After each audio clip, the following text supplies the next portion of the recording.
Everyone, আজকে আমরা আসছি পাহাড়ে, মানে যাইতেছি। আর আমার সাথে আছে এই যে বোন আর বান্ধবী। তুমি কোথায় বান্ধবী? বান্ধবী ব্যস্ত। আর এখন মানে উঠতেছি। আজকে আমাকে বেশি পাতলা লাগতেছে না? না রে, তুই মোটা লাগতেছে। পাতলা লাগতেছে না রে, মোটা বলে। পাতলা লাগতেছে এই যে। যাই হোক, এখন যাইতেছি, তারপরে তোমাদের সাথে শেয়ার করব, তো দেখতে থাকো। তারপর এখানে হাঁটতে হাঁটতে নিচে পৌঁছায় গেছি। নিচে বলতে যেখান থেকে পাহাড়ে সবাই ওঠে। আর এখানে হচ্ছে সবাই গাড়ি রাখছে, আর এদিকে অনেক দোকানপাটও এখানে বসছে। আমরা যেহেতু লাইন গাড়িতে গেছিলাম, তাই আমাদেরকে অনেকটা আগেই নামতে হয়েছে, এতটা আমাদেরকে হাইটে হাইটে আসতে হয়েছে।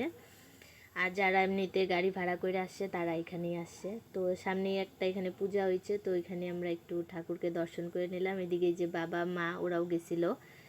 তো পরে সবাই মিলে আস্তে আস্তে এই যে পাহাড়ে উঠতেছিলাম, আর এই যে দেখো পাহাড়ের রাস্তা। তো তারপর উঠতে উঠতে উঠতে পাহাড়ের অনেকটা উঁচুতেই এখানে সামনে একটা মন্দির, প্রথমে এই মন্দিরটা পড়ে।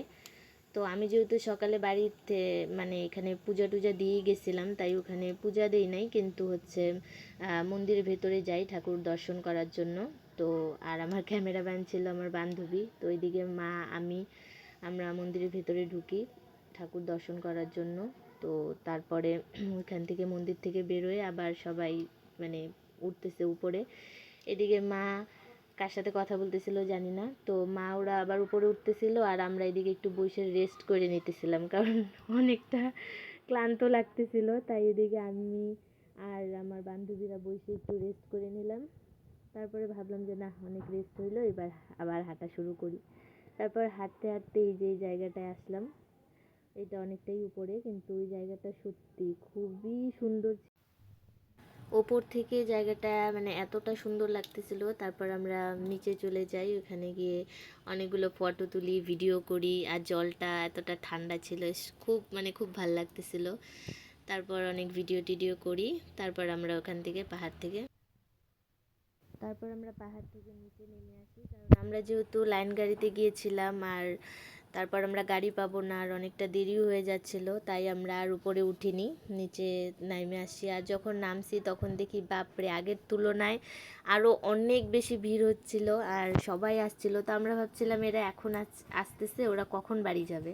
যাই হোক, তারপর আমরা খাওয়া দাওয়া করতে বসে পড়ি। এখানে খাওয়া দাওয়ার মধ্যে অনেক কিছু ছিল।